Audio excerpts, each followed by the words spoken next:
Introduction to rock cycle. Rocks come in cool colors, shapes, and textures and sizes and are found all around you, but how much do you really know about them? You're going to discover rock secrets through these activities.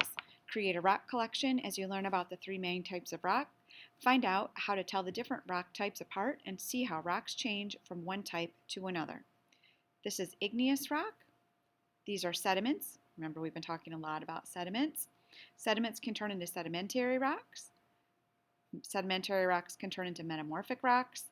Metamorphic rocks can melt and become magma, and then after a volcanic eruption, you can get igneous rock again. This is the cycle.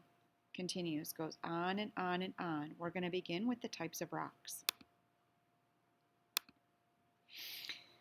Rocks are not all the same. The three main types or classes of rock are sedimentary, metamorphic, and igneous, and the differences among them have to do with how they are formed. Sedimentary rocks are formed from particles of sands, shells, pebbles, and other fragments of material. Together, all these particles are called sediment. Gradually, the sediment accumulates in layers and over a long period of time hardens into rock. Generally, sedimentary rock is fairly soft and may break apart or crumble easily. You can often see sand, pebbles, or stones in the rock, and it is usually the only type that contains fossils. Examples of this rock type include conglomerate and limestone. Metamorphic rocks.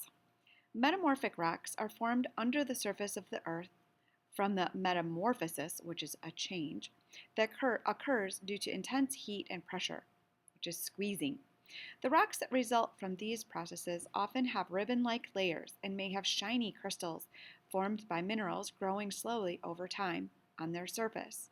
Examples of metamorphic rock include gneiss and marble. It looks like gneiss, but it's not. It's pronounced nice. Igneous rocks. Igneous rocks are formed when magma, molten rock deep within the earth, cools and hardens. Sometimes the magma cools inside the earth, and other times it erupts onto the surface from volcanoes. In this case, it is called lava. When lava cools very quickly, no crystals form and the rock looks shiny and glass-like. Sometimes gas bubbles are trapped in the rock during the cooling process, leaving tiny holes and spaces in the rock. Examples of this rock type include basalt and obsidian. What to look for? Here's a chart of some of the key characteristics that can help you identify the rocks within these three main classes. Crystals, they look like this. They're small, flat surfaces that are shiny or sparkly like tiny mirrors.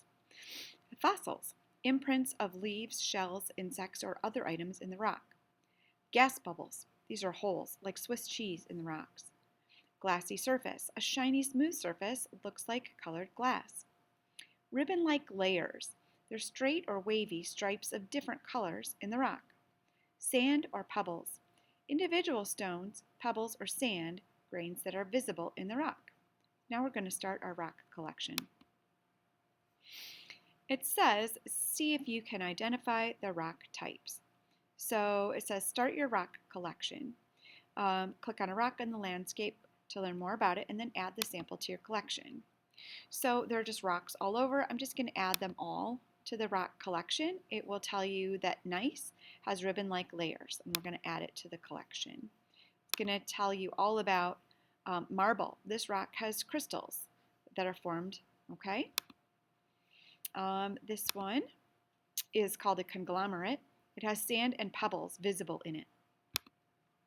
This one is limestone. You can see fossils in this rock. This one is basalt. You can see it has gas bubbles in it. And this one is obsidian, and you can see it's very glassy surface. Okay, now here's our rock collection. Conglomerate, gneiss, basalt, limestone, marble, and obsidian. The sedimentary rocks are conglomerate and limestone. The metamorphic rocks are gneiss and marble. The igneous rocks are basalt and obsidian.